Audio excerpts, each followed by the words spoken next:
saludo grande para todos. Recibe un gran abrazo de parte del pastor Jerry Pinzón, mi querido amigo, mi querida amiga que has estado siguiendo toda esta serie.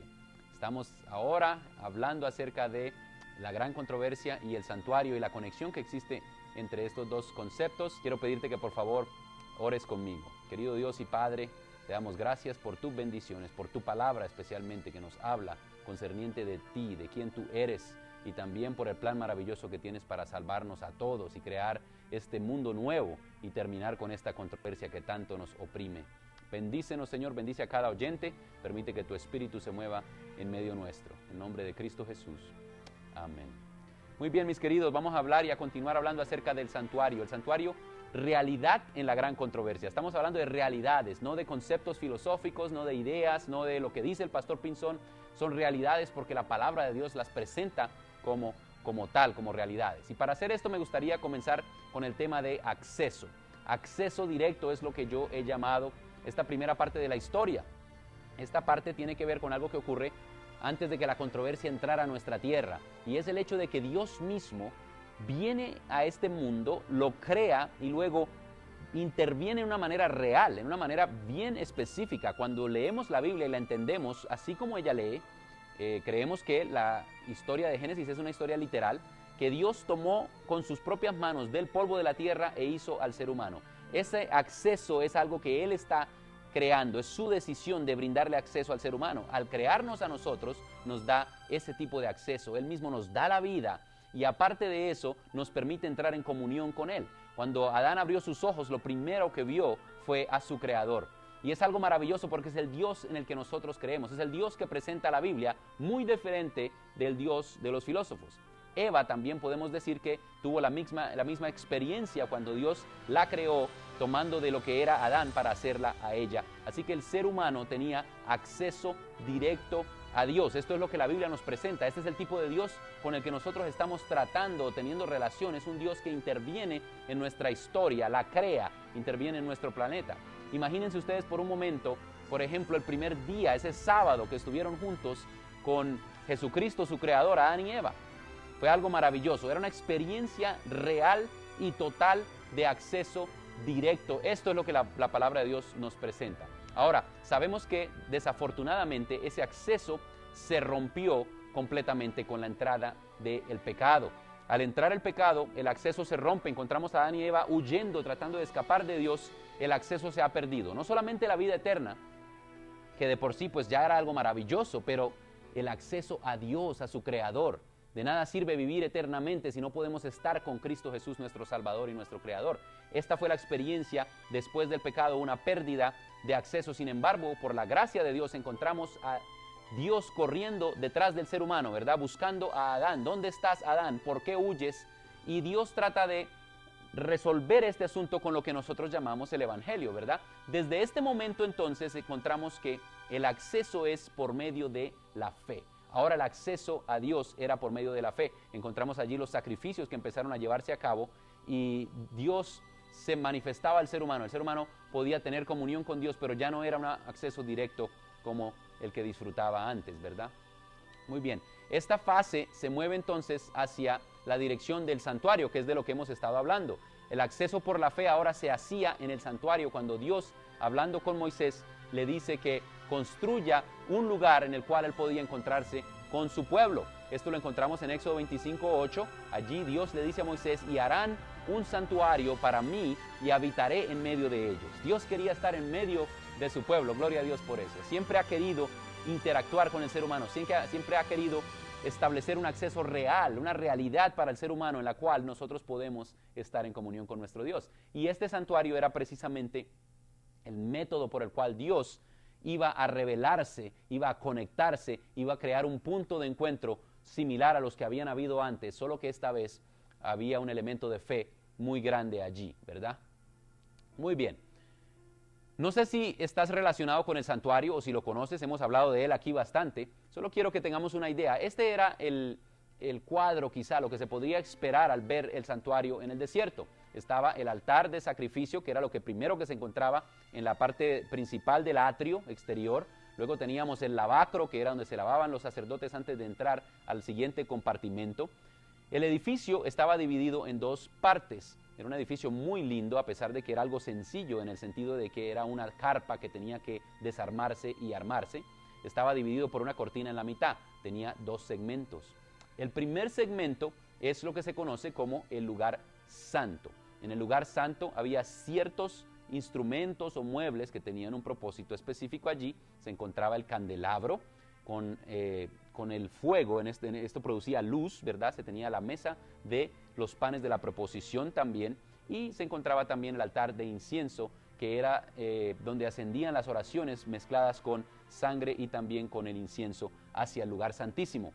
La cortina cubría el lugar santísimo. En el lugar santísimo se encontraba el arca del pacto o del testimonio. Allí se encontraban los 10 mandamientos de la ley de Dios, la vara de Aarón y también el maná que Dios envió en el desierto. Era allí donde se manifestaba la misma presencia de Dios, la presencia visible de Dios. No estamos diciendo que Dios estuviera sometido solo a ese espacio, pero Él se manifestaba de esa manera porque Él puede interactuar con los seres humanos. Y así creaba una realidad por la cual todo Israel podía tener un encuentro con su Dios al Él habitar allí en medio de ellos, ¿verdad? Aquí tengo otra perspectiva diferente para que se la pongan en su mente, ¿no? Cómo se podía ver esto desde por encima, digámoslo así, el plano del santuario. Tenemos allí también el altar de sacrificio, tenemos el lavacro, una vez más. Luego entonces, entrando al lugar santo, entraba el candelabro y también la mesa de los panes de la proposición junto con el altar de incienso. Y en el lugar santísimo entonces teníamos el altar del arca del pacto, allí donde se manifestaba la presencia de Dios. Dentro del arca se encontraban los 10 mandamientos de la ley de Dios, se encontraba la vara de Aarón y el maná. Muy bien. Ahora, vamos a estar hablando del santuario, pero no vamos a cubrir todos los detalles. El santuario es un tema bastante extenso y solamente vamos a cubrir algunas cosas básicas para ayudarnos a entender este concepto del santuario y la gran controversia.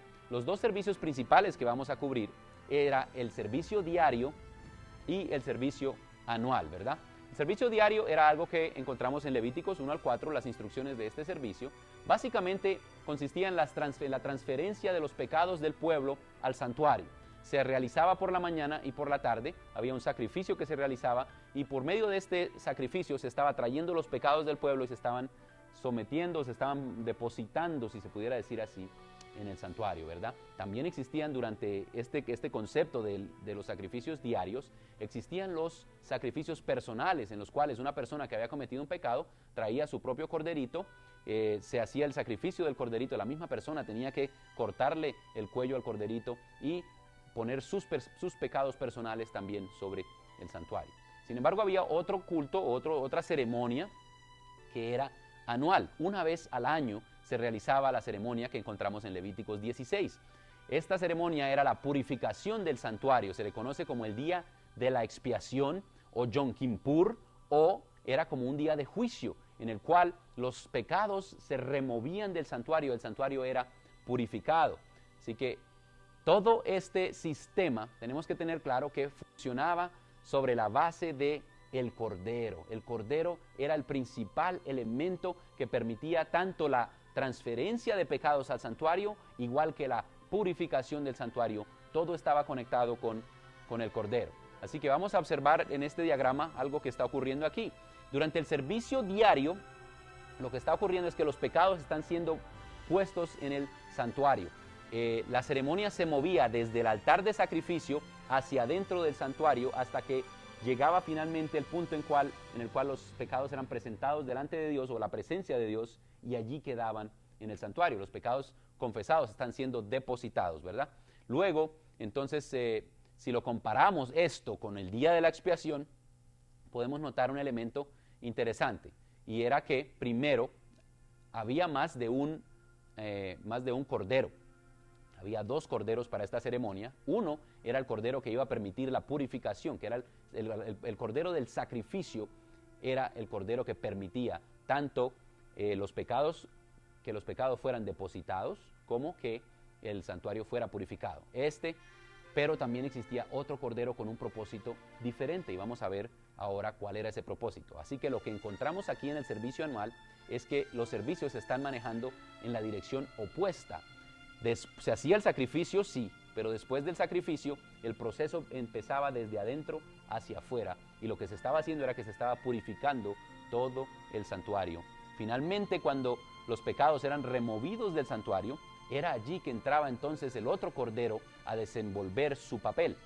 Sobre este cordero se ponían todos los pecados del santuario y del pueblo, obvio que eran los que habían puesto sus pecados allí, y este se echaba hacia afuera para que muriera o para que se perdiera completamente en el desierto. Era un símbolo que permitía que todos entendieran que Dios estaba removiendo el pecado de su pueblo. Así es como Dios nos enseñaba o le enseñaba a su pueblo la necesidad de entender que el pecado y el hombre no pueden mezclarse, que Dios no acepta el pecado, que Dios además, como vamos a ver más adelante, pone punto final a la gran controversia, y la gran controversia tiene que ver con el pecado y la muerte. Muy bien. El día de la expiación. Seguimos estudiando este asunto del día de la expiación. Era algo muy importante. Noten estos pasajes de qué era lo que ocurría durante el día de la expiación. Esto es lo que encontramos en el libro de Levíticos, el capítulo 16, versículo 29, y luego va a leer el 31, solo para darnos una idea en qué consistía este día de la expiación. Dice la Biblia: y esto tendréis por estatuto perpetuo en el mes séptimo, a los 10 días del mes. Afligiréis vuestras almas. Noten ese concepto de afligir el alma. Eso es algo que va a salir bastante en esta conversación. Y al final, entonces, en el 31, versículo 31, dice: día de reposo es para vosotros, y afligiréis vuestras almas, es estatuto perpetuo. Así que algo que quiero que entendamos es que hay una actitud que debe tener el ser humano durante este periodo de tiempo. La aflicción del alma tenía que ver con confesión, con consagración, con humildad, con revisarse a sí mismo y entender que los pecados habían sido puestos allí y que ahora estaban siendo removidos. También noten el hecho de que este era un día de reposo. No era un día de reposo que caía en sábado, el séptimo día, como el día de reposo de los 10 mandamientos. Era un día de reposo que caía de acuerdo a la fecha. Si caía en domingo, si caía el lunes, si caía el viernes, el día que cayera, ese día se descansaba completamente. Así que noten que durante el día de la expiación están ocurriendo dos cosas. Una es la aflicción del espíritu, y la otra cosa que está ocurriendo es que se está guardando sábado, o sea que hay un reposo, lo que quiere decir que lo más importante en ese día es el evento espiritual que está llevándose a cabo, o sea que hay un cese de todo lo secular, de todo lo que tiene que ver con el mundo, de todo lo que tiene que ver con otras cosas, para enfocarse completamente en lo que está ocurriendo en cuanto a al aspecto espiritual y la purificación del santuario. Ahora quiero que noten esta cita del espíritu de profecía y lo que nos dice con relación a este día. Dice la cita: se requería de todos que afligiesen sus almas mientras se celebraba el servicio de expiación. Toda ocupación debía dejarse a un lado, y toda la congregación de Israel debía pasar el día en solemne humillación ante Dios, con oración, con ayuno y examen profundo del corazón. ¿Notan ustedes el espíritu que había ese día? ¿Qué se estaba buscando ese día? Acercarse a Dios. Era un día de encuentro, yo diría, y consistía en la remoción del pecado del pueblo de Israel. Muy importante, muy interesante. Así que, mis hermanos, en estos días que siguen, en las siguientes dos presentaciones, vamos a estar estudiando acerca del santuario en las Escrituras, y vamos a tener una presentación del santuario en el libro de Hebreos y una presentación del santuario en el libro de Apocalipsis. Todo esto para comprender la conexión entre el santuario y la gran controversia. Así que por ahora, y para terminar, quiero que leamos unos pasajes bien importantes que nos van a ayudar a hacer de esto algo más personal quizá y práctico. ¿Qué significa el santuario para mí hoy? Es una pregunta muy importante que me estoy haciendo yo, pero que quiero que te hagas también tú. ¿Qué significa el santuario para nosotros hoy, en términos prácticos? Quiero invitarte a leer conmigo estas dos citas y vamos a terminar con esto. La primera, en referencia a el día de la expiación. Miren lo que dice, esta la encontramos en el Conflicto de los Siglos, ustedes pueden ver la referencia allí. Con relación al día de la expiación dice: tal era el servicio que se efectuaba como mera representación y sombra de las cosas celestiales. ¿Qué significa esto para nosotros hoy? Empieza a tomar una importancia cuando pensamos en el hecho de que esto está representando algo que ocurría o que ocurre en el cielo. Y lo que se hacía típicamente en el santuario terrenal se hace en realidad en el santuario celestial. Así que lo que estaba ocurriendo allí era una demostración de un plan aún mayor que nos involucra a todos nosotros. Después de su ascensión, nuestro Salvador empezó a actuar como nuestro sumo sacerdote. San Pablo dice, no entró Cristo en un lugar santo hecho de mano, que es una mera representación del verdadero, sino en el cielo mismo, para presentarse ahora delante de Dios por nosotros. ¿Por qué es importante este asunto para nosotros? Porque hoy día se está llevando a cabo prácticamente el equivalente al día de la expiación. Y eso tiene implicaciones para nosotros que estamos aquí hoy. Voy a leer esta cita que sigue aquí y nos dice así: vivimos en el periodo más solemne de la historia de este mundo. La suerte de las innumerables multitudes que pueblan la tierra está por decidirse. Tanto nuestra dicha futura como la salvación de otras almas depende de nuestra conducta actual.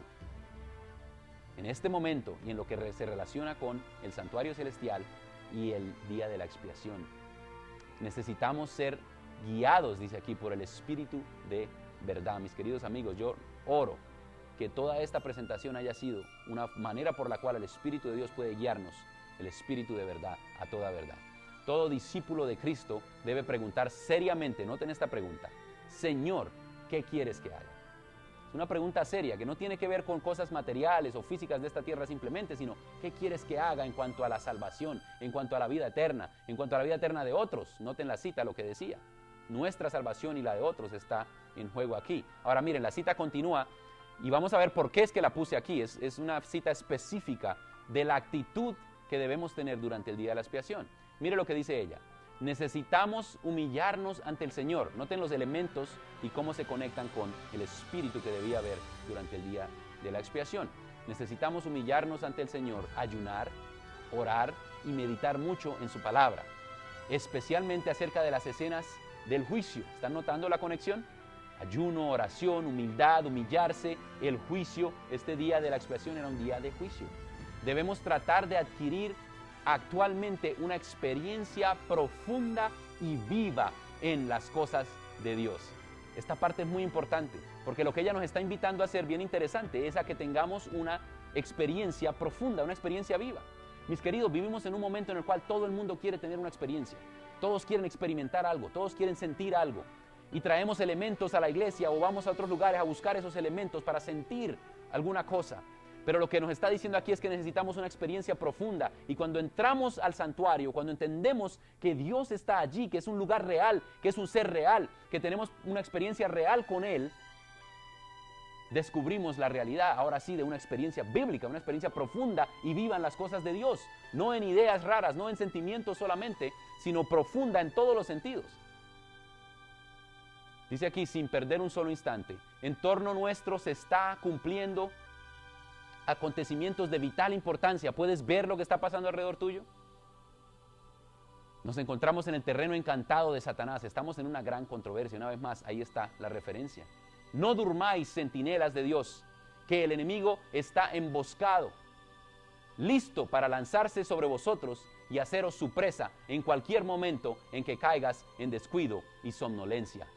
Es hora de despertar, mis queridos. No podemos estar dormidos, no podemos estar descuidados sin creer o sin estar alertas de una realidad, de un conflicto que se está llevando a cabo. Pero en el santuario Dios nos dice que podemos encontrarnos con Él, tener una experiencia con Él, acercarnos a Él y experimentar verdaderamente a nuestro sumo sacerdote, a Cristo Jesús. Él se presenta allí en el santuario, pero acuérdense lo que dije, también viene al santuario de nuestros corazones por medio de su Santo Espíritu. ¿Estás listo para experimentar el santuario en tu vida? Yo le pido al Señor que esa sea la decisión que tomemos todos y que Él se manifieste poderosamente en nuestras vidas, en tu vida, y que puedas tener una profundidad de conocerle como Él quiere que le conozcas. Dios te bendiga.